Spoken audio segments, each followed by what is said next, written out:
Dans les archives poussiéreuses du comté de Beaufort, en Caroline du Sud, repose un document que personne ne devrait jamais lire. Un inventaire daté de 1831 qui révèle ce qu'une famille respectable a fait pendant 40 années. Ce que vous allez entendre n'est pas une légende. Ce sont des faits consignés dans des registres officiels. Des faits que des hommes puissants ont tout fait pour ensevelir. Avant de continuer, abonnez-vous à cette chaîne et dites-nous dans les commentaires de quelle ville vous nous écoutez. Votre soutien nous permet de continuer à déterrer ces histoires enfouies. L'été de 1789 s'annonçait particulièrement étouffant dans les basses terres de Caroline du Sud. La chaleur montait des marécages comme une haleine fiévreuse, transformant l'air en une substance presque palpable.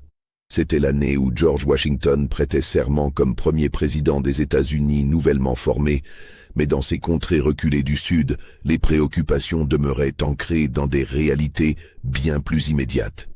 Le coton, la terre, et ce que les hommes blancs appelaient avec une froideur administrative leur propriété humaine. La plantation Belmont s'étendait sur près de 800 hectares le long de la rivière Combahee, ses champs de coton ondulant comme une mer blanche sous le soleil impitoyable. La demeure principale, une imposante construction de style géorgien avec ses colonnes blanches et son double porche, dominait le paysage tel un monument à la prospérité sudiste. Edmund Harrington l'avait fait bâtir en 1783, 2 ans après avoir épousé Margaret Pemberton, fille d'un riche marchand de Charleston. Edmund Harrington était ce que la société locale appelait un gentleman planteur. À 32 ans, en cette année 1789, il possédait non seulement Belmont, mais également des parts dans 2 navires marchands et une maison de ville à Charleston. Son père, décédé l'année précédente, lui avait légué cette fortune bâtie sur 3 générations de culture du riz, puis du coton. Edmund était connu pour sa piété ostentatoire. Chaque dimanche, il conduisait sa famille à l'église presbytérienne de Sheldon, où il occupait un banc d'honneur au premier rang. Il avait financé la construction du nouveau clocher. Son nom figurait sur toutes les listes de bienfaisance locale. Margaret Harrington, son épouse, incarnait l'idéal de la maîtresse de plantation sudiste. Mince, le visage pâle encadré de boucles châtain clair toujours parfaitement arrangées, elle supervisait la maisonnée avec une efficacité redoutée. Les domestiques blancs qui servaient dans la grande demeure parlaient à voix basse de son regard scrutateur, de sa capacité à déceler la moindre imperfection dans le service, le moindre grain de poussière sur un meuble.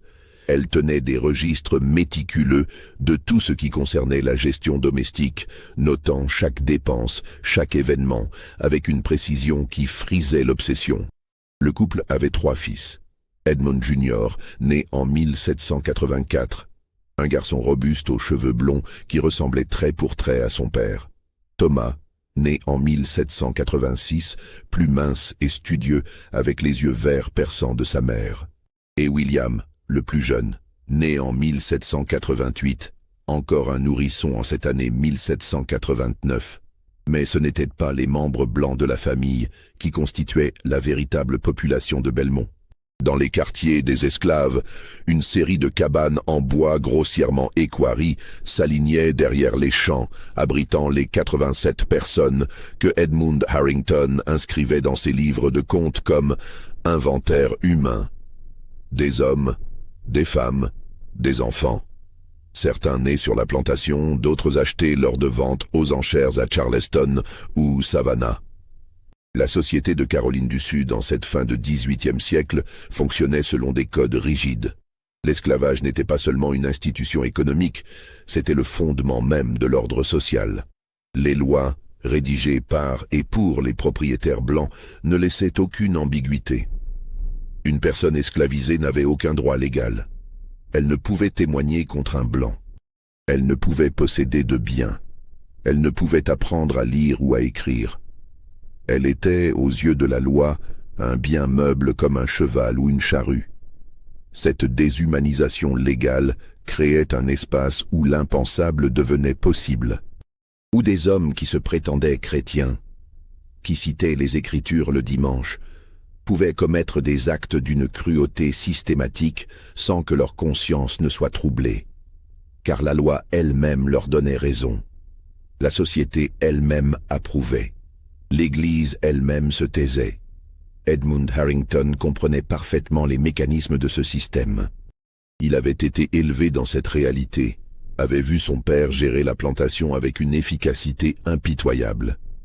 Mais Edmund possédait quelque chose que son père n'avait pas eu, une vision, une compréhension des principes économiques qui commençaient à transformer l'agriculture sudiste. Il avait lu des traités sur l'élevage sélectif du bétail. Il avait entendu parler des expériences menées par des planteurs de Virginie pour améliorer leur stock de personnes esclavisées.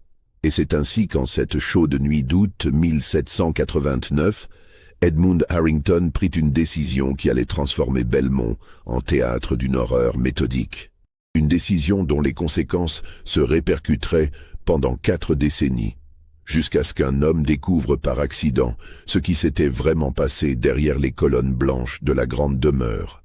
Le registre paroissial de l'église presbytérienne de Sheldon pour l'année 1789 mentionne que Edmund Harrington fit un don exceptionnel de $50 pour l'achat de nouvelles Bibles. Le pasteur, dans son sermon du 15 août, loua publiquement la générosité de ce fidèle pilier de la communauté. Personne ne pouvait imaginer ce que cet homme pieux avait déjà commencé à mettre en œuvre dans l'intimité de sa plantation. La première indication que quelque chose d'inhabituel se passait à Belmont apparut dans les registres de naissance que Edmund tenait pour sa propriété. Ces registres, que la loi de Caroline du Sud obligeait les planteurs à maintenir pour des raisons fiscales et d'héritage, listaient chaque naissance survenant parmi les personnes esclavisées. Nom de la mère, date de naissance de l'enfant, sexe. Le père n'était jamais mentionné car légalement, cela n'avait aucune importance. Les enfants suivaient automatiquement la condition de leur mère. En 1790, 3 bébés naquirent dans les quartiers des esclaves de Belmont. Rien d'inhabituel en soi, mais ces 3 naissances présentaient une particularité que personne, à l'époque, ne remarqua. Les 3 mères étaient âgées entre 16 et 19 ans. Les 3 avaient été délibérément séparés de leurs familles respectives et logés dans une cabane spécifique, plus proche de la grande demeure que les autres. Et les 3 accouchèrent à des dates espacées d'exactement 3 mois. Sarah, une jeune femme de 17 ans qui travaillait aux cuisines, fut la première. Son fils naquit en mars 1790. Les autres femmes qui l'assistèrent lors de l'accouchement remarquèrent quelque chose d'étrange dans les traits du nourrisson, mais n'osèrent rien dire. Dans un système où le silence était la seule forme de protection, où un mot de trop pouvait valoir le fouet, ou pire, on apprenait vite à garder ses observations pour soi. 3 mois plus tard, ce fut Rachel, 19 ans, qui donna naissance à une fille. Puis en septembre, Dina, 16 ans, accoucha d'un garçon. À chaque fois, Margaret Harrington en personne venait inspecter le nouveau-né dans les heures suivant la naissance.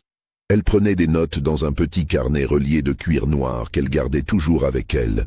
Les sages-femmes esclaves qui assistaient aux accouchements échangeaient des regards lourds de sens. Mais personne ne parlait. Ce schéma se répéta année après année. Toujours 3 à 4 jeunes femmes sélectionnées, toujours logées dans la même cabane isolée. Toujours des grossesses survenant avec une régularité troublante. Et toujours, Margaret notant méticuleusement chaque détail dans son carnet.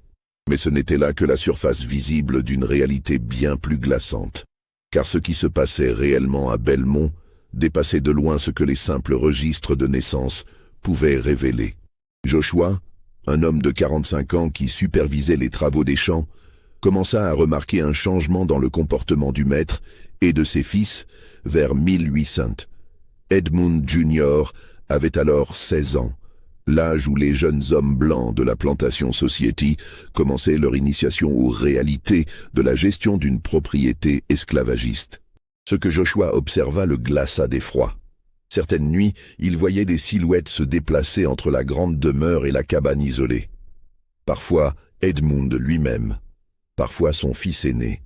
Et toujours, le lendemain matin, Les jeunes femmes de cette cabane avaient un regard éteint, une démarche raide, et gardaient un silence encore plus profond que d'habitude. Joshua n'était pas stupide. Il comprenait ce que cela signifiait. Le viol des femmes esclavisées par leurs propriétaires était une réalité omniprésente dans le Sud esclavagiste. Ce n'était même pas considéré comme un crime, puisque légalement, ces femmes n'avaient pas le droit de refuser. Mais ce qui se passait à Belmont semblait différent, plus systématique, plus délibéré, comme si cela faisait partie d'un plan précis. Un soir de novembre 1802, Joshua entendit une conversation qu'il n'aurait jamais dû entendre. Il réparait une section de clôture près de la véranda de la grande demeure quand les voix d'Edmund et de Margaret lui parvinrent par une fenêtre entr'ouverte. Le couple pensait être seul. « Les résultats sont encourageants », disait Margaret de sa voix posée et froide. « Les 3 derniers spécimens montrent exactement les caractéristiques que nous recherchions. Une constitution robuste, une peau plus claire qui facilitera les ventes futures et apparemment une intelligence supérieure à la moyenne de notre stock actuel. »« Excellent, » répondit Edmund. « As-tu consigné toutes les données dans le registre privé ?»« Naturellement, chaque détail. Les dates de conception, les résultats physiques, les observations comportementales. J'ai également noté quelles combinaisons donnent les meilleurs résultats. Il devient clair que la sélection initiale des mères est cruciale. » Et les garçons, Edmund Jr. et Thomas comprennent-ils l'importance de leur participation? Edmund Jr. a parfaitement assimilé nos objectifs. Thomas est encore jeune, mais il apprendra. Dans quelques années, William sera également en âge de contribuer à notre entreprise. Joshua s'était éloigné silencieusement, le cœur battant, la nausée montant dans sa gorge. Ce qu'il venait d'entendre dépassait l'horreur ordinaire de l'esclavage. Ce n'était pas simplement de la violence ou de l'exploitation opportuniste. C'était quelque chose de méthodique, de planifié, de froid comme un calcul commercial. Les Harrington traitaient les êtres humains sous leur contrôle comme des animaux d'élevage, menant une expérience délibérée de reproduction sélective impliquant le père, la mère et leur fils. Cette nuit-là, Joshua parla à voix basse avec Esther, une femme âgée qui avait été amenée à Belmont 40 ans auparavant et qui était devenue une figure maternelle pour beaucoup. Elle l'écouta en silence, puis posa une main tremblante sur son bras. « Je sais, » murmura-t-elle. « Nous savons toutes. Les femmes parlent, même quand les mots sont interdits. Mais que pouvons-nous faire, Joshua? Si nous parlons aux autorités, nous serons fouettés pour avoir osé accuser des Blancs. Si nous nous rebellons, nous serons pendus. Notre seule protection est le silence et la prière que Dieu, un jour, voit ce qui se passe ici et juge ces démons en habits de chrétiens. » Les années passèrent. Les naissances continuèrent avec leur régularité inquiétante. En 1810, plus de 35 enfants étaient nés de ce programme systématique. Certains mouraient en bas âge, comme c'était fréquent à l'époque. Mais beaucoup survivaient, grandissaient dans les quartiers des esclaves, portant dans leurs traits les preuves vivantes de ce qui leur avait été fait. Car c'était là le détail le plus révélateur et le plus insupportable. Ces enfants ne ressemblaient pas aux autres. Leurs cheveux étaient souvent plus clairs, ondulés plutôt que crépus. Leurs yeux présentaient des nuances de vert ou de noisette plutôt que le brun foncé dominant. Leur peau, génération après génération, devenait progressivement plus claire. Et tous, sans exception, portaient dans la structure de leur visage une ressemblance troublante avec Edmund Harrington ou ses fils. Les visiteurs occasionnels qui venaient à Belmont remarquaient parfois cette particularité, mais un regard sévère de Margaret ou un commentaire diplomatique d'Edmund suffisait à clore toute discussion. Dans la société sudiste, certaines réalités étaient tacitement acceptées, mais jamais ouvertement mentionnées. Le viol systématique des femmes esclavisées faisait partie de ces réalités honteuses que chacun connaissait, mais que personne n'évoquait en public. Pourtant, ce qui se passait à Belmont allait bien au-delà de cette violence endémique. car il ne s'agissait pas d'actes impulsifs ou opportunistes, mais d'une entreprise familiale délibérée, planifiée et documentée avec une précision bureaucratique glaçante. En 1815, la plantation Belmont était devenue l'une des plus prospères du comté de Beaufort. Edmund Harrington, alors âgé de 58 ans, jouissait d'une réputation enviable. Ses récoltes de coton dépassaient régulièrement celles de ses voisins. Mais surtout, sa main-d'œuvre était réputée pour sa qualité exceptionnelle. Lorsque Edmund vendait des personnes esclavisées, ce qui arrivait occasionnellement quand le nombre dépassait ses besoins immédiats, il obtenait des prix nettement supérieurs à la moyenne du marché. Les acheteurs de Charleston et Savannah appréciaient particulièrement les jeunes adultes issus de Belmont. Du stock Harrington, disait-il avec satisfaction. Des esclaves robustes, en bonne santé, souvent dotés d'une apparence qui les rendait plus présentables pour le service domestique dans les grandes demeures urbaines. Personne ne questionnait trop précisément d'où venaient ces qualités. Dans un système fondé sur la déshumanisation totale, qui se souciait des détails. Edmund Jr., désormais âgé de 31 ans, gérait une section importante de la plantation. Il avait épousé en 1807 Elizabeth Caldwell, fille d'un planteur voisin, et le couple avait 4 enfants. 4. Thomas, 29 ans, s'était marié l'année précédente et supervisait une autre portion des terres. Quant à William, le plus jeune à 27 ans, il vivait encore dans la grande demeure avec ses parents, célibataires et entièrement dévoués à l'entreprise familiale. Ce que les épouses d'Edmund Jr. et Thomas savaient exactement de la véritable nature des opérations de Belmont demeure une question troublante. Les archives suggèrent qu'elles maintenaient une ignorance délibérée, préférant ne pas voir ce qui se passait dans les cabanes isolées. Ou peut-être, comme Margaret avant elle, avaient-elles été progressivement initiées à cette réalité et l'avaient-elle acceptée comme une nécessité économique. La complicité féminine dans les horreurs de l'esclavage est un aspect souvent occulté, mais indéniable de cette période. En 1818, un événement faillit mettre en lumière ce qui se passait à Belmont. Reverend Jonathan Pembroke, un jeune pasteur méthodiste itinérant avec des sympathies abolitionnistes timides, fut invité à dîner à la plantation. Pendant son séjour de 2 jours, il remarqua les traits inhabituellement clairs de nombreux enfants dans les quartiers des esclaves. Plus troublant encore, il crut déceler une ressemblance familiale distincte entre ses enfants et les fils Harrington. Le 3e soir, après le souper, Pembroke tenta d'aborder le sujet avec Edmund de manière détournée, suggérant qu'il avait observé des similitudes physionomiques intéressantes parmi la population esclavisée. Le visage d'Edmund se durcit immédiatement. Margaret, présente dans le salon, posa sa broderie et fixa le jeune pasteur avec un regard d'une froideur glaciale. « Révérend Pembroke, » dit Edmund d'une voix lente et mesurée, « je crains que le climat de notre région n'affecte votre jugement. Les observations que vous croyez avoir faites sont le produit d'une imagination enfiévrée. Je vous suggère de ne pas répéter de telles insinuations qui pourraient être considérées comme diffamatoires envers ma famille. » Le lendemain matin, Pembroke quitta Belmont avec une escorte de 3 hommes armés qui l'accompagnèrent jusqu'aux limites du comté. Il ne revint jamais. Ses supérieurs hiérarchiques dans l'église méthodiste reçurent quelques semaines plus tard une lettre de Edmund Harrington exprimant sa préoccupation quant à la stabilité mentale du jeune pasteur et suggérant qu'il soit muté dans une région plus salubre pour sa santé. Pembroke fut effectivement envoyé dans l'Ohio, loin du sud esclavagiste. Les années passèrent dans une routine sinistre. Les grossesses continuaient selon le schéma établi. Margaret tenait méticuleusement ses registres privés que personne d'autre que Edmund et leur fils n'était autorisé à consulter. La façade de respectabilité chrétienne demeurait impeccable. Les Harrington finançaient régulièrement l'Église, participaient aux œuvres de charité locales et maintenaient leur position de leader de la communauté. Mais dans les quartiers des esclaves, une mémoire collective se construisait. Les femmes transmettaient à leurs filles des avertissements murmurés. Elles leur apprenaient à éviter à tout prix d'attirer l'attention du maître ou de ses fils.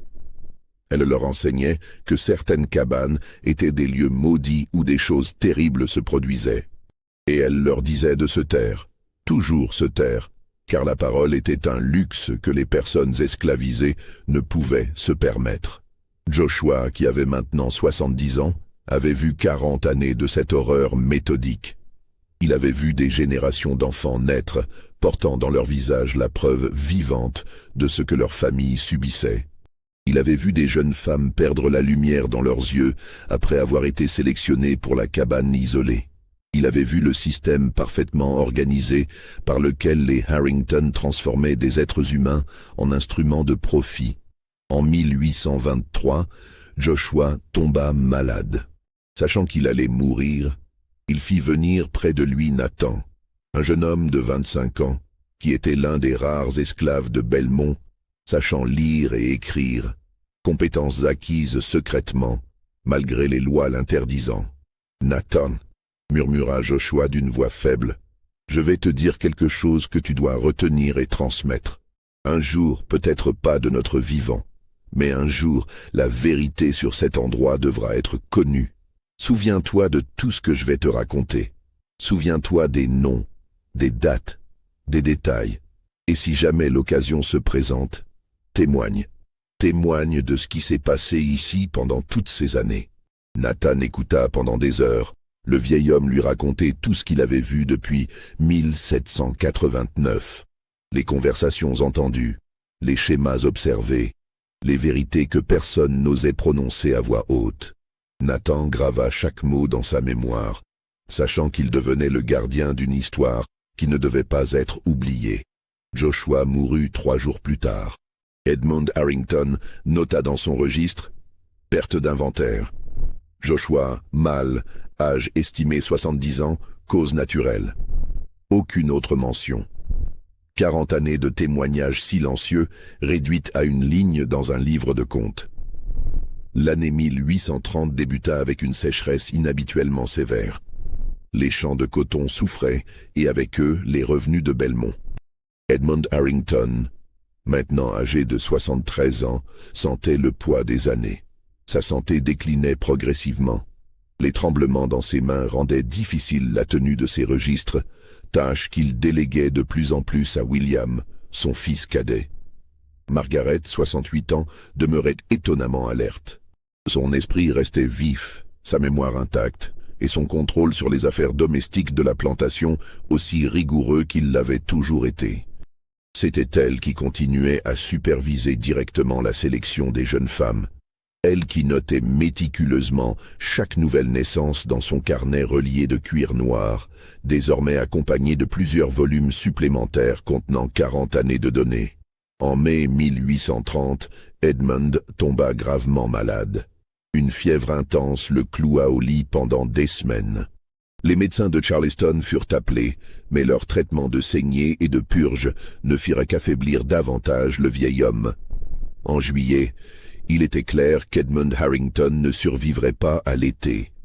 C'est à ce moment que Margaret prit une décision qui témoignait soit d'une arrogance extraordinaire, soit d'une foi inébranlable dans l'impunité que leur position sociale leur garantissait. Elle décida de consolider tous les registres privés de la famille en un document unique qui serait conservé avec le testament d'Edmund. « Notre travail ne doit pas être perdu », expliqua-t-elle à ses fils lors d'une réunion familiale tenue dans la chambre du patriarche mourant. Ce que nous avons accompli ici, sur 4 décennies, représente une expérience d'une valeur inestimable. Ces registres doivent être préservés, organisés et transmis. C'est notre héritage, notre contribution à la science de la gestion agricole. La science de la gestion agricole.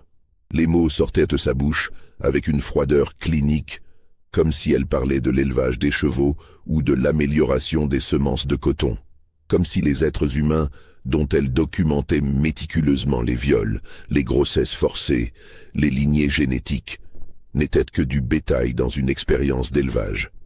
Edmund Jr. exprima quelques réserves, pas sur la moralité de leurs actes, bien sûr, mais sur le risque de découverte.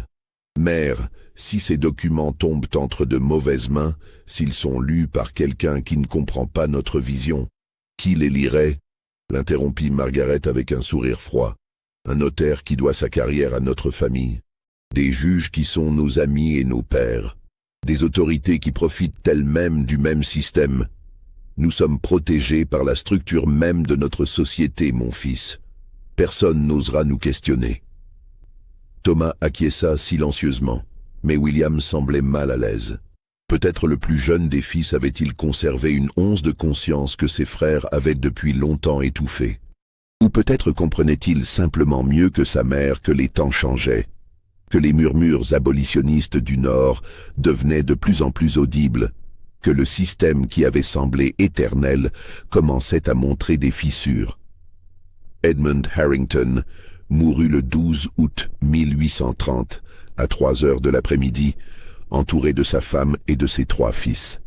Le pasteur presbytérien de Sheldon vint administrer les derniers sacrements. Les funérailles furent grandioses. Toute l'élite du comté de Beaufort était présente. Les éloges funèbres décrivirent Edmund comme un pilier de la communauté, un chrétien exemplaire, un mari et père dévoué, un planteur visionnaire qui avait contribué à la prospérité de la région. Aucun des orateurs ne mentionna les plus de 150 personnes qu'il possédait comme du bétail. Aucun ne parla des dizaines d'enfants qui portèrent ses traits. Aucun ne fit référence au système méthodique de viol et de contrôle reproductif qu'il avait institué et perpétué pendant 4 décennies. Ces réalités n'existaient pas dans le discours public de la respectabilité sudiste. 2 semaines après les funérailles, conformément aux exigences légales, le testament d'Edmund Harrington fut déposé au bureau du greffier du comté de Beaufort. Maître Tobias Fletcher, notaire de 62 ans qui servait la famille Harrington depuis 30 ans, fut chargé d'établir l'inventaire complet de la succession. Fletcher était un homme méticuleux, formé dans les meilleures écoles de droit de Charleston.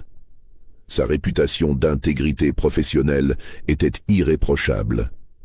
Mais il était également, comme tous les hommes de sa position dans le sud esclavagiste, un défenseur convaincu du système qui garantissait sa propre prospérité. Le 3 septembre 1830, Fletcher se présenta à Belmont pour commencer son travail d'inventaire. Margaret Harrington le reçut dans le bureau d'Edmund, une pièce lambrissée de chênes sombres où des générations de Harrington avaient géré leurs affaires. William était présent également en tant qu'exécuteur testamentaire désigné par son père. « Maître Fletcher », dit Margaret de sa voix posée, « vous trouverez tous les documents nécessaires dans ce coffre. Mon défunt mari était très organisé dans la tenue de ses registres. » Fletcher ouvrit le grand coffre en acajou. À l'intérieur, soigneusement empilés, se trouvaient des dizaines de registres, de carnets, de liasses de correspondance. Il commença par les documents les plus évidents. Titres de propriété, contrats commerciaux, relevés bancaires. Tout semblait en ordre parfait. Mais alors qu'il fouillait plus profondément, sa main toucha quelque chose d'inhabituel. Au fond du coffre, sous une fausse planche en bois, se trouvait une série de carnets reliés de cuir noir. 7 volumes au total, numérotés et datés de 1789 à 1830. Fletcher les sortit avec curiosité. « Qu'est-ce donc ?» demanda-t-il en ouvrant le premier volume. Le silence qui suivit fut lourd de tension. Margaret et William échangèrent un regard. Fletcher, absorbé par sa découverte, ne remarqua pas immédiatement leur malaise. La première page du registre était rédigée de la main soignée de Margaret. Un titre en lettres gothiques. Programme d'amélioration et de valorisation. Plantation Belmont. Initié en 1789. Fletcher fronça les sourcils et commença à lire. Les premières entrées étaient rédigées dans un langage clinique, presque scientifique.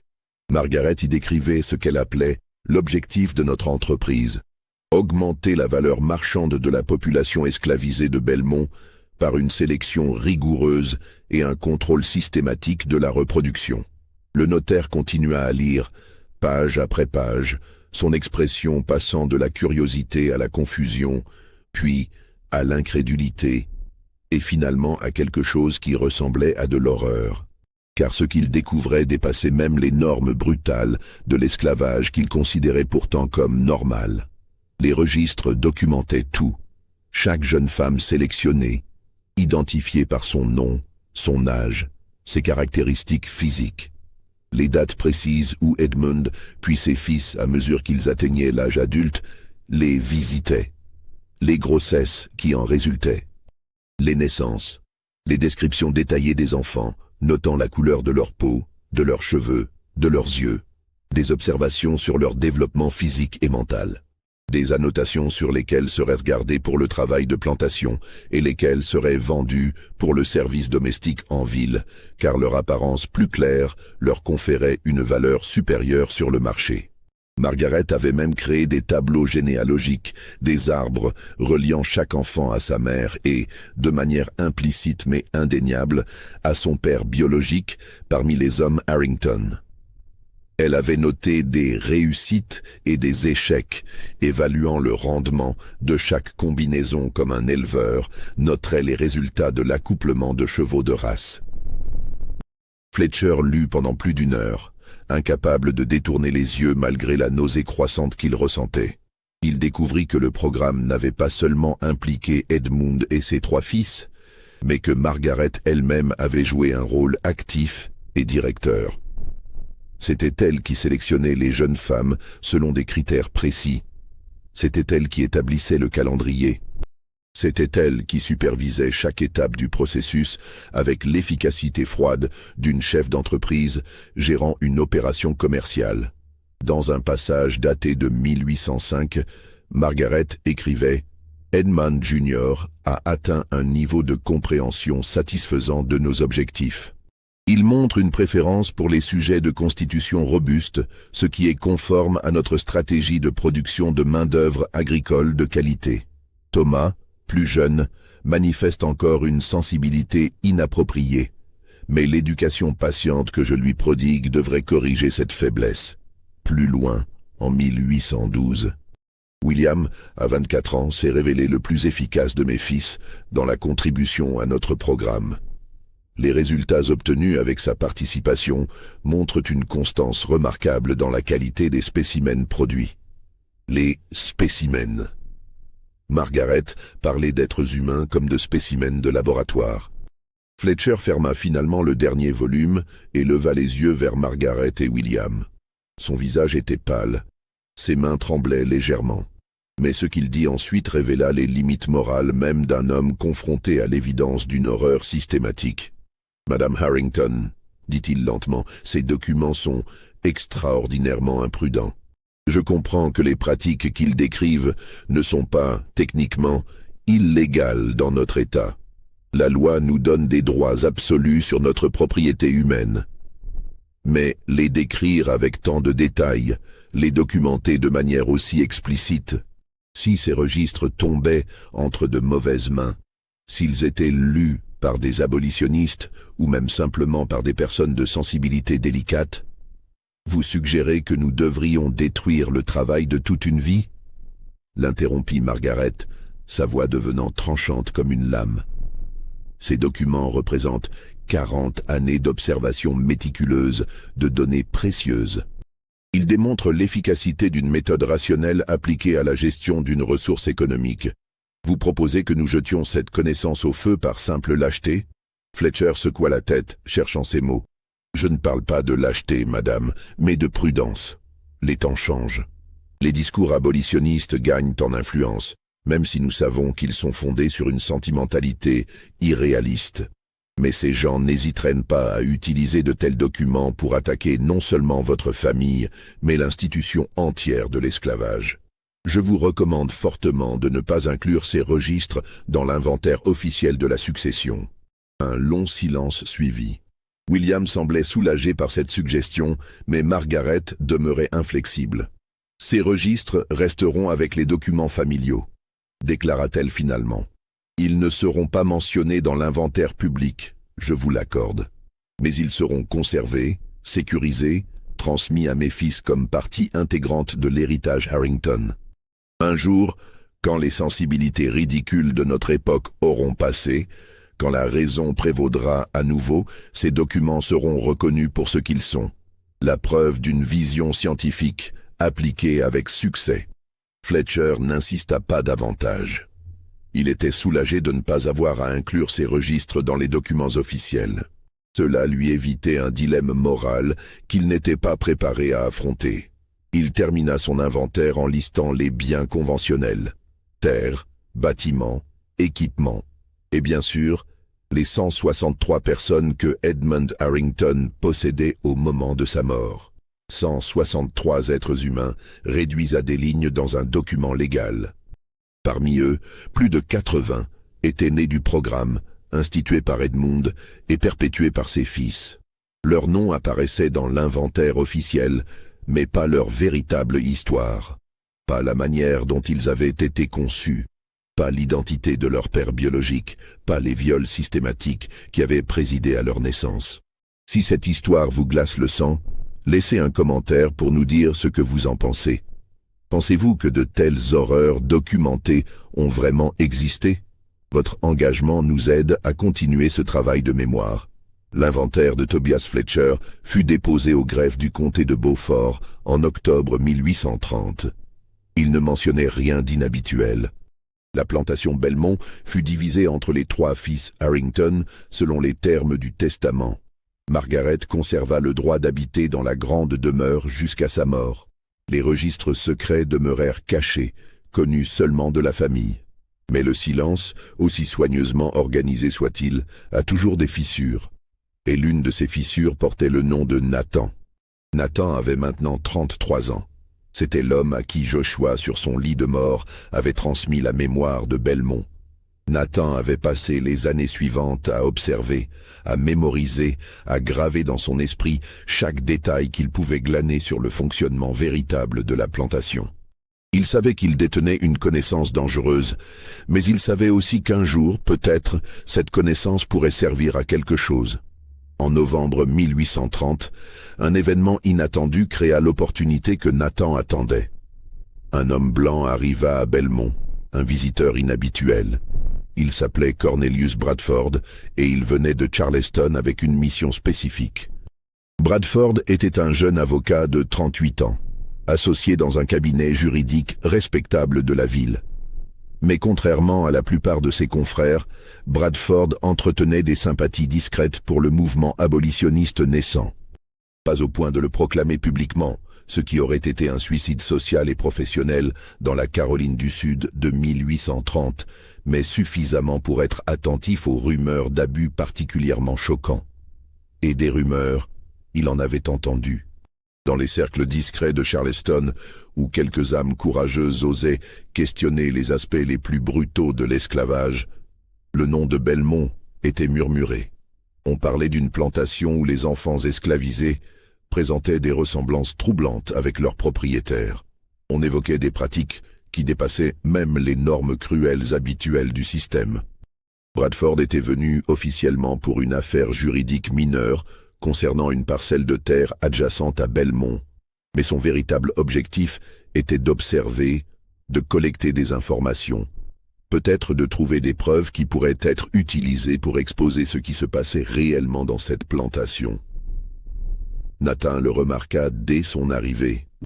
Il y avait quelque chose de différent dans la manière dont cet homme regardait les esclaves de Belmont. Pas avec l'indifférence habituelle ou la cruauté désinvolte de la plupart des Blancs, mais avec une attention particulière, presque compatissante. Nathan décida de prendre un risque énorme. Le deuxième soir de la visite de Bradford, alors que l'avocat se promenait seul dans les jardins après le dîner, Nathan s'approcha. Son cœur battait si fort qu'il craignait qu'on ne l'entende à des mètres de distance. Ce qu'il s'apprêtait à faire pouvait lui valoir une mort horrible.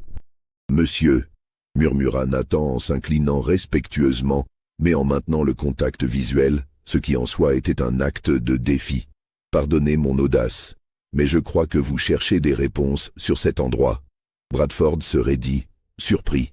Il jeta un regard rapide autour d'eux pour s'assurer qu'ils étaient seuls. « Comment sais-tu cela » demanda-t-il à voix basse. « Je vois des choses. J'entends des choses. Et je sais des choses que personne ne devrait savoir. Des choses qui se passent ici depuis 40 années. Des choses qui sont écrites dans des registres que la famille garde cachés. Les yeux de Bradford s'élargirent. Des registres? Quels registres? Nathan prit une profonde inspiration. C'était le point de non-retour. Des registres qui documentent tout ce que Maître Edmond et ses fils ont fait. Toutes les femmes, tous les enfants. 40 années de... Il chercha ces mots. De ce qu'ils appellent leur programme. C'est écrit de la main de Madame Margaret elle-même. 7 carnets noirs cachés dans le bureau. Bradford resta silencieux un long moment, digérant cette information. « Si ce que tu dis est vrai, dit-il finalement, pourquoi me le révèles-tu? Tu dois savoir le danger que cela représente pour toi. Parce que Joshua me l'a demandé avant de mourir, répondit Nathan simplement. Il m'a dit que si jamais l'occasion se présentait de témoigner, je devais la saisir. Même si cela me coûtait la vie, parce que la vérité doit être connue. Parce que tous ces enfants qui portent le visage des Harrington méritent que quelqu'un dise ce qui leur a été fait. Bradford sentit un frisson le parcourir. Ici, devant lui, se tenait un homme qui risquait tout pour exposer une vérité que la société entière conspirait à cacher. « Je ne peux pas te promettre de protection, » dit-il honnêtement. Même si j'obtenais ces registres, même si je les rendais publics, les lois de cet État sont conçues pour protéger les propriétaires, pas les esclaves. Tu pourrais être puni simplement pour m'avoir parlé. Je sais, dit Nathan, mais certaines vérités valent plus que la sécurité.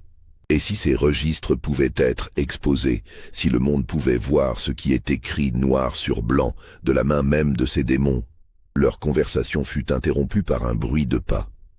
Nathan s'éloigna rapidement, reprenant l'attitude courbée et soumise de l'esclave obéissant. Bradford poursuivit sa promenade, mais son esprit bouillonnait de ce qu'il venait d'apprendre.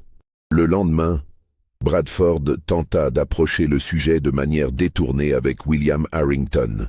Pendant une discussion sur la gestion de la plantation, il mentionna avoir entendu dire que la famille Harrington avait développé des méthodes particulièrement efficaces pour maintenir une main-d'œuvre de qualité.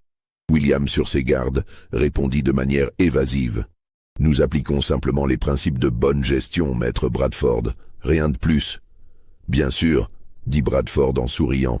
« Mais il semble que vos résultats dépassent ceux de vos voisins. Les enfants nés ici présentent des caractéristiques remarquablement homogènes. » Comme si un programme systématique avait été appliqué. Le visage de William devint de pierre. « Je ne sais pas où vous avez entendu de telles spéculations, maître Bradford, mais je vous suggère de ne pas leur accorder de crédit. Les rumeurs malveillantes ne servent qu'à ternir la réputation de familles honorables. » Ce soir-là, après le départ de Bradford, William convoqua une réunion d'urgence avec sa mère et ses frères. Margaret écouta son récit avec une expression indéchiffrable. « Cet avocat pose trop de questions, » dit Edmund Jr. « Et s'il avait été approché par quelqu'un, un esclave qui aurait parlé? »« Impossible, » répondit Thomas. « Aucun d'entre eux n'oserait. » Mais Margaret, plus perspicace, fronça les sourcils. « Au contraire, s'il y a une chose que j'ai apprise en 68 ans, c'est qu'on ne peut jamais sous-estimer la capacité des opprimés à trouver des moyens de résistance. Quelqu'un a parlé.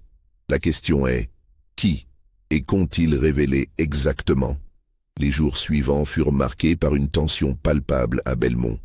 Les Harrington observaient attentivement leurs esclaves, cherchant des signes de comportement inhabituels. Nathan, conscient du danger, maintint une attitude irréprochable, mais il savait que le temps pressait. Bradford, de retour à Charleston, réfléchissait à sa prochaine action.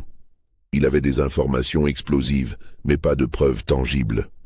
Les registres dont Nathan avait parlé demeuraient hors de portée, cachés dans la grande demeure de Belmont, protégés par les lois et les conventions sociales qui faisaient des propriétés des planteurs des forteresses imprenables. Il décida de consulter discrètement quelques confrères en qui il avait confiance, des hommes qui partageaient ses sympathies abolitionnistes cachées. L'un d'eux, Jeremiah Walsh, un avocat plus âgé qui avait voyagé dans le Nord et correspondu avec des abolitionnistes de Philadelphie, écouta son récit avec attention. « Cornelius, dit Walsh gravement, tu dois comprendre la situation dans laquelle tu te trouves. Si tu tentes d'exposer les Harrington, tu ne t'attaqueras pas seulement à une famille, mais à l'institution entière de l'esclavage. Chaque planteur du Sud se sentira menacé. Les tribunaux, qui sont composés de propriétaires d'esclaves, ne te soutiendront pas. La société te rejettera. Tu pourrais être ruiné, voire pire. »« Alors nous ne faisons rien ?» demanda Bradford avec frustration. « Nous laissons cette horreur continuer, documentée noir sur blanc, simplement parce que la dénoncer serait socialement inconfortable. » Walsh soupira. « Je ne dis pas cela. Je dis simplement que tu dois être stratégique. Si tu veux vraiment exposer cette affaire, tu as besoin de preuves irréfutables. Ces registres dont l'esclave t'a parlé, si tu pouvais les obtenir, les faire circuler parmi les abolitionnistes du Nord, créer un scandale si grand que même la société sudiste ne pourrait l'ignorer. Mais comment obtenir ces registres? Je ne peux pas simplement entrer par effraction dans leur demeure. Non, admit Walsh, mais peut-être que quelqu'un d'autre le pourrait. Quelqu'un qui a déjà accès à la maison. Quelqu'un qui aurait tout à gagner à voir ces documents exposés. Bradford comprit immédiatement à qui Walsh faisait référence. Nathan. L'homme devrait voler les registres et trouver un moyen de les faire sortir de la plantation. C'était demander à un esclave de commettre un acte qui lui vaudrait certainement la mort s'il était découvert. Pouvait-il vraiment demander cela à quelqu'un? Pouvait-il mettre la vie d'un homme en danger pour servir ce qu'il considérait comme une cause juste? Ces questions le hantèrent pendant des semaines. Mais avant qu'il ne puisse prendre une décision, les événements à Belmont prirent un tournant dramatique. En janvier 1831, une jeune femme nommée Sarah, 19 ans, disparut de Belmont. Elle était l'une des femmes qui avaient été sélectionnées pour la cabane isolée 6 mois auparavant et était enceinte de 4 mois. Un matin, elle n'était simplement plus là. Sa cabane était vide, ses maigres possessions abandonnées. William Harrington organisa immédiatement une battue. Des patrouilles de surveillance des esclaves fugueurs furent alertées dans tout le comté. Les lois de Caroline du Sud étaient impitoyables envers les esclaves en fuite. Si Sarah était capturée, elle serait fouettée publiquement, peut-être marquée au fer rouge et vendue loin de Belmont pour servir d'exemple. Mais ce que William et ses frères ignoraient, c'est que Sarah n'avait pas fui seule. Nathan l'avait aidée. Plus encore, il avait profité du chaos de sa disparition pour exécuter un plan désespéré. La nuit précédant la fuite de Sarah, Nathan s'était introduit dans la grande demeure. Il connaissait les habitudes de la famille, savait quand les couloirs seraient déserts. Il avait atteint le bureau d'Edmund et, les mains tremblantes, avait ouvert le grand coffre en acajou. Sous la fausse planche, exactement où il avait dit à Bradford qu'il serait, se trouvaient les 7 carnets reliés de cuir noir. Nathan les avait pris tous. Puis il avait aidé Sarah à s'échapper, lui donnant des instructions précises sur où se rendre, quelle route suivre pour éviter les patrouilles. Sarah devait atteindre Charleston et trouver un contact que Nathan lui avait indiqué. Un homme noir libre qui travaillait au port et qui avait des connexions avec le réseau clandestin aidant les esclaves fugitifs. Les registres étaient cachés dans un sac que Sarah portait, enveloppé dans un tissu imperméable. Si elle était capturée, elle devait détruire les carnets avant qu'ils ne tombent entre les mains des autorités. Mais si elle réussissait à atteindre Charleston, elle devait remettre le sac à cet homme, qui le transmettrait à Bradford. C'était un plan d'une audace folle, avec d'innombrables points où tout pouvait échouer. Mais Nathan savait que c'était peut-être la seule chance de faire connaître la vérité. Il était prêt à mourir pour cela. Sarah aussi. 3 jours après sa disparition, William découvrit que les registres avaient été volés. Sa réaction fut explosive. Il savait immédiatement ce que cela signifiait. Quelqu'un ne s'était pas simplement enfui. Quelqu'un avait délibérément ciblé les documents les plus incriminants de la famille. « Mère, dit-il à Margaret, son visage livide de rage et de peur, les carnets ont disparu, tous les 7.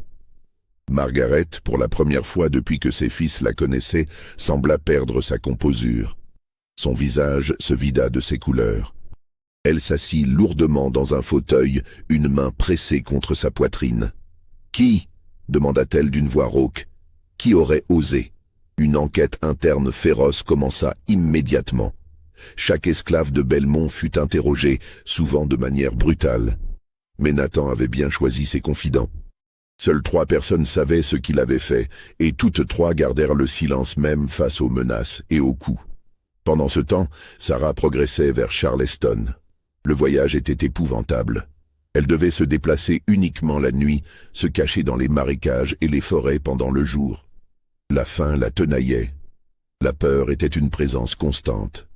Mais elle continuait, tenant serré contre elle le sac contenant les carnets qui pouvaient détruire la famille Harrington. Le 7e jour, épuisée, affamée, Sarah atteignit les faubourgs de Charleston. Elle trouva le contact de Nathan, un homme nommé Isaac, qui travaillait comme docker. Isaac la cacha dans une cave sous sa petite maison et prit possession du sac. « Je vais le remettre à l'avocat, » promit-il. « Mais toi, tu dois partir d'ici. Les chasseurs d'esclaves vont bientôt arriver à Charleston. Je connais quelqu'un qui peut t'emmener vers le nord, vers des États plus sûrs. C'est dangereux, mais c'est ta seule chance. » Sarah acquiesça, trop épuisée pour parler. Cette nuit-là, elle fut emmenée à bord d'un navire marchand dont le capitaine, un Quaker avec des convictions abolitionnistes, acceptait parfois de transporter clandestinement des fugitifs vers Philadelphie. Isaac, tenant le sac de carnet, se rendit chez Cornelius Bradford. L'avocat ouvrit sa porte tard dans la soirée pour trouver un homme noir qu'il ne connaissait pas, tenant un paquet enveloppé. « Maître Bradford ?» dit Isaac à voix basse. « Un ami commun m'a dit de vous remettre ceci. Il m'a dit que vous comprendriez. » Bradford prit le paquet avec des mains tremblantes. Il le défit dans son bureau, à la lumière d'une lampe à huile. Quand il vit les 7 carnets reliés de cuir noir, quand il commença à lire les premières pages rédigées de la main soignée de Margaret Harrington, il comprit qu'il tenait entre ses mains quelque chose d'extraordinaire et de terrible. C'était là, noir sur blanc. 40 années de crimes documentés avec une précision bureaucratique. Les noms, les dates, les descriptions cliniques, les observations sur les résultats du programme, les évaluations de la qualité des enfants produits, les discussions sur les méthodes les plus efficaces pour maintenir le contrôle sur les femmes sélectionnées, les calculs sur la valeur marchande accrue de la production. Bradford lut toute la nuit. À l'aube, il avait terminé les 7 volumes. Il était assis dans son bureau, les yeux rouges, l'esprit tournant. Il savait qu'il tenait une preuve qui pourrait faire trembler les fondations de la société sudiste. Mais il savait aussi le danger que ces documents représentaient, pour lui et pour tous ceux qui avaient contribué à les obtenir. Il prit une décision. Il allait faire des copies des passages les plus incriminants et les envoyer discrètement à des contacts abolitionnistes dans le Nord. Mais il garderait les originaux en sécurité, car ils représentaient la seule preuve tangible de ce qui s'était passé à Belmont. Pendant les semaines suivantes, Bradford travailla en secret. Il copia méticuleusement des extraits des carnets, traduisit certains passages en anglais, plus accessibles pour les lecteurs du Nord, moins familiers avec le jargon des planteurs sudistes. Il prépara un dossier qui pourrait être publié dans les journaux abolitionnistes de Boston et Philadelphie. Mais les Harrington n'étaient pas restés inactifs. William avait engagé des détectives privés pour retrouver Sarah et les registres volés. Des récompenses importantes furent offertes pour toute information. Des pressions furent exercées sur les autorités locales pour intensifier les recherches. En mars 1831, les détectives tracèrent Sarah jusqu'à Charleston et découvrirent qu'elle avait été en contact avec Isaac. Isaac fut arrêté sous un prétexte fallacieux et interrogé brutalement. Sous la torture, car c'est bien de cela qu'il s'agissait même si les autorités utilisaient d'autres termes, Isaac finit par révéler qu'il avait remis les carnets à Bradford. William Harrington se rendit personnellement à Charleston avec ses frères. Ils convoquèrent une réunion avec les autorités judiciaires locales, tous des hommes de leur classe sociale, tous des propriétaires d'esclaves, tous ayant intérêt à protéger le système. Maître Bradford est en possession de documents qui ont été volés dans notre propriété, déclara William au juge Samuel Pritchard. Nous exigeons qu'il nous soit restitué immédiatement. Pritchard, un homme de 56 ans qui possédait lui-même une petite plantation, hocha la tête avec sympathie. Naturellement, un vol est un vol, quelle que soit la nature des biens dérobés. Maître Bradford sera sommé de restituer ses documents. Mais Bradford avait été averti par Walsh que les Harrington le cherchaient. Quand les officiers de justice se présentèrent à son bureau, ils trouvèrent l'avocat absent et son coffre-fort vide. Bradford avait fui Charleston, emportant les carnets originaux avec lui. Il se dirigeait vers le nord, vers des États où l'esclavage était interdit, où il pourrait peut-être trouver protection, et où les documents pourraient être publiés sans qu'il risque l'arrestation. La nouvelle de cette fuite créa un scandale à Charleston. Les Harrington, furieux et désespérés, utilisèrent toute leur influence pour obtenir un mandat d'arrêt contre Bradford, l'accusant non seulement de vol, mais aussi de complicité dans la fuite d'un esclave. Ils firent pression sur les autorités de Caroline du Sud pour qu'elles demandent l'extradition de Bradford si on le trouvait dans un État du Nord. Mais ils étaient également conscients d'un danger plus grand. Si Bradford publiait les carnets, si leur contenu devenait public, les conséquences seraient catastrophiques. Pas nécessairement pour eux légalement, car les lois les protégeaient, mais socialement et économiquement. Même dans le Sud esclavagiste, il y avait des limites à ce que la société pouvait tolérer ouvertement. Les Harrington avaient franchi ces limites, et le savoir rendait vulnérable leur position de respectabilité. Margaret, comprenant mieux que ses fils la gravité de la situation, prit les choses en main. Elle réunit un groupe de familles influentes de la région, toutes ayant des secrets similaires à protéger, et orchestra une stratégie de défense préventive. Si ces documents sont publiés, expliqua-t-elle lors d'une réunion secrète dans la grande demeure de Belmont, ils ne menaceront pas seulement notre famille, ils menaceront chacun d'entre vous, car une fois qu'un précédent sera établi, une fois que le monde commencera à examiner de près ce qui se passe réellement dans nos plantations, aucun de nous ne sera à l'abri du regard scrutateur. Les hommes présents, tous des planteurs prospères, tous complices à divers degrés d'abus similaires, comprirent immédiatement. Un pacte silencieux fut formé ce soir-là. Ils utiliseraient collectivement leur influence, leur argent, leur connexion politique pour supprimer le scandale, avant qu'il ne puisse éclater publiquement. Des fonds furent rassemblés pour acheter le silence de journaux. Des pressions furent exercées sur les autorités postales pour intercepter toute correspondance suspecte venant du Nord. Des menaces voilées furent adressées à quiconque oserait discuter publiquement de l'affaire Harrington.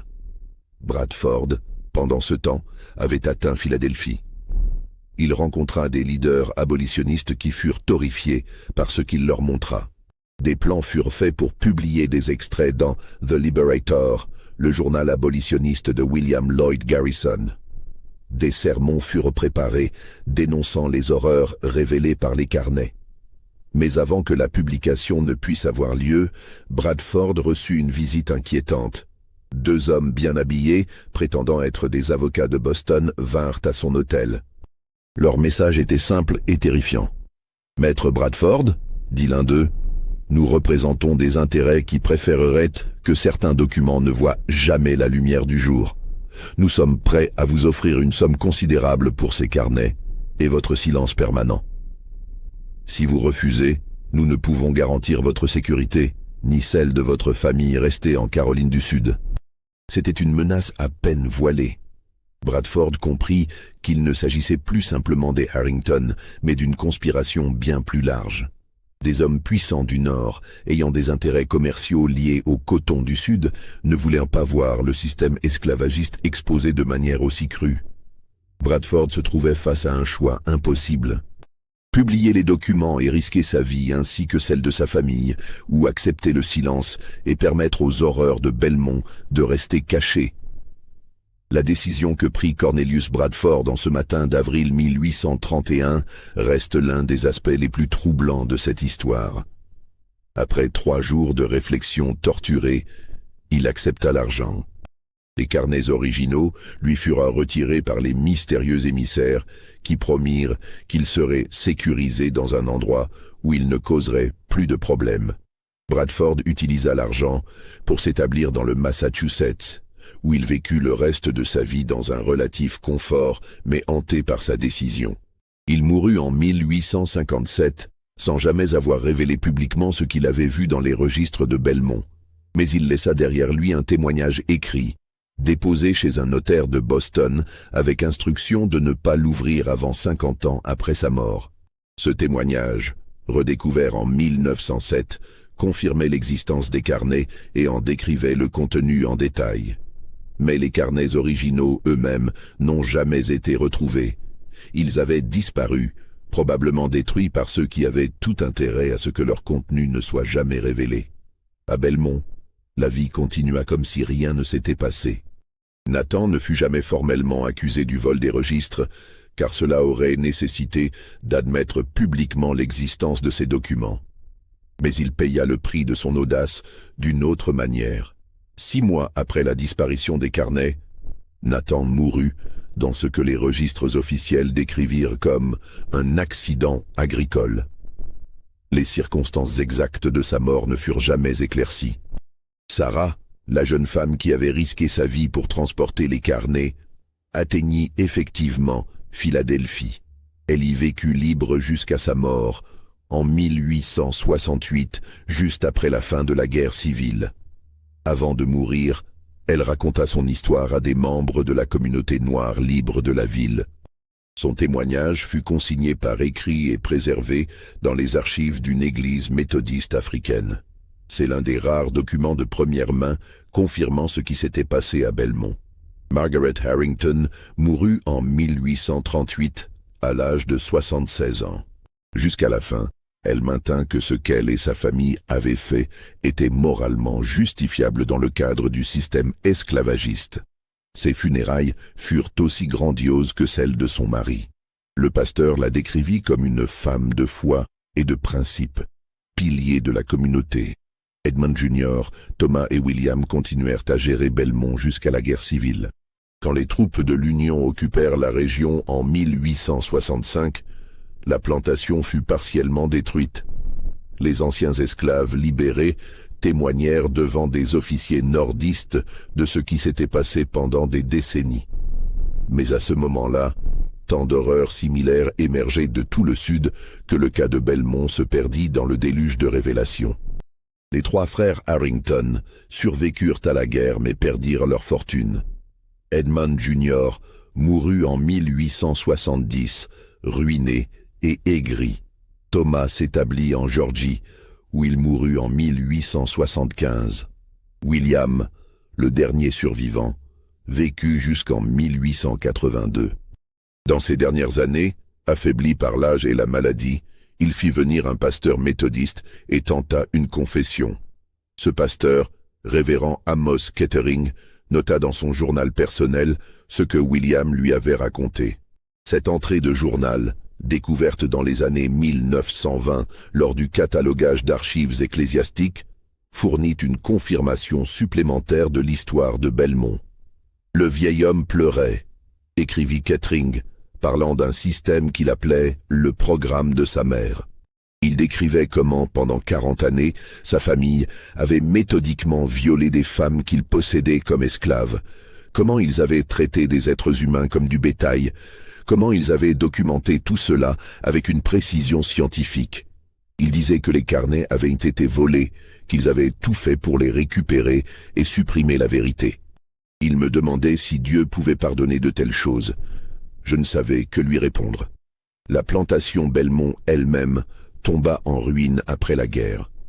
La grande demeure avec ses colonnes blanches fut abandonnée, puis partiellement détruite par un incendie en 1890. Le terrain fut divisé et vendu. Aujourd'hui, il ne reste presque rien de ce qui fut autrefois l'une des plus prospères plantations de Caroline du Sud. Mais l'histoire de Belmont survit. dans les témoignages écrits de Sarah, dans la confession de William, notée par le révérend Kettering, dans le document laissé par Bradford, dans les archives fragmentaires du comté de Beaufort, qui montrent des incohérences troublantes dans les registres de naissance des esclaves de la plantation entre 1789 et 1831. Des historiens modernes, compilant ces sources disparates, ont reconstitué ce qui s'est probablement passé à Belmont. Ils ont identifié au moins 87 enfants nés du programme institué par Edmund et Margaret Harrington et perpétué par leur fils. 87 vies conçues dans la violence, nées dans l'esclavage, portant dans leurs traits la preuve visible de ce qui leur avait été fait. Certains de ces enfants survécurent jusqu'à l'émancipation. Certains eurent eux-mêmes des descendants. Il existe aujourd'hui des familles afro-américaines en Caroline du Sud et ailleurs qui peuvent tracer leur lignée jusqu'à Belmont, qui portent dans leur ADN l'héritage biologique des Harrington, même si elles portent d'autres noms. Ce qui rend l'histoire de Belmont particulièrement glaçante n'est pas qu'elle soit unique. Le viol systématique des femmes esclavisées par leurs propriétaires était endémique dans le sud esclavagiste. Ce qui distingue Belmont, c'est la documentation. La manière dont Margaret Harrington a méticuleusement consigné chaque détail, transformant l'horreur en données, le crime en science, la violence en méthodologie. Les carnets eux-mêmes, s'ils existent encore quelque part cachés dans des archives privées ou détruits comme il est plus probable, représentent l'un des documents les plus choquants de l'histoire de l'esclavage américain. Ils révèlent non seulement la brutalité du système, mais aussi la manière dont des personnes ordinaires, se considérant comme civilisées et chrétiennes, pouvaient rationaliser et systématiser l'inhumanité la plus totale. L'histoire de Belmont nous force à confronter des vérités inconfortables sur la nature humaine, sur ce dont les gens sont capables quand un système leur donne un pouvoir absolu sur d'autres êtres humains, sur comment les institutions religieuses, juridiques et sociales peuvent conspirer pour protéger les puissants et réduire les victimes au silence. Elle nous rappelle aussi le courage extraordinaire de personnes comme Nathan et Sarah, qui ont risqué et parfois perdu leur vie pour que la vérité soit connue. Leur résistance, même partiellement réussie, même largement oubliée pendant plus d'un siècle, témoigne de la capacité humaine à l'héroïsme face à l'oppression la plus totale. Aujourd'hui, si vous voyagez dans le comté de Beaufort en Caroline du Sud, vous pouvez trouver le terrain où se tenait autrefois Belmont. Il n'y a pas de marqueur historique, aucune plaque commémorative, juste des champs qui ont repris leur état naturel, des fondations envahies par la végétation, quelques pierres dispersées qui furent autrefois les colonnes blanches de la grande demeure. Mais si vous connaissez l'histoire, si vous avez lu les témoignages fragmentaires qui ont survécu, vous ne pouvez pas regarder cet endroit sans un frisson. Car c'est là, sur ce sol maintenant paisible, que pendant 40 années, une famille a transformé l'esclavage en quelque chose d'encore plus sinistre. Un laboratoire d'horreur, où des êtres humains étaient traités comme des spécimens dans une expérience, où la violence était méthodique et documentée, où la façade de respectabilité chrétienne cachait une réalité d'une cruauté calculée. Les registres de Belmont ont peut-être disparu, mais leur histoire survit comme un avertissement, un rappel de ce que les systèmes d'oppression permettent. Une illustration de comment des personnes ordinaires peuvent commettre l'extraordinaire mal quand la société, la loi et même la religion leur donnent permission et protection. Et peut-être quelque part, dans un coffre oublié, dans des archives privées non cataloguées, dans un grenier poussiéreux d'une vieille maison de Charleston ou de Boston, les 7 carnets reliés de cuir noir existent encore, attendant d'être redécouverts, attendant de témoigner encore une fois de ce qui s'est passé derrière les colonnes blanches de la plantation Belmont entre 1789 et 1831. Cette histoire vous a glacé? Croyez-vous que de tels registres ont vraiment existé? Que des familles entières ont pu participer à de telles horreurs pendant des décennies? Laissez vos réflexions dans les commentaires. Abonnez-vous pour découvrir d'autres histoires enfouies de notre passé. Et partagez cette vidéo avec ceux qui, comme vous, pensent que certaines vérités ne doivent jamais être oubliées même quand elle nous dérange profondément.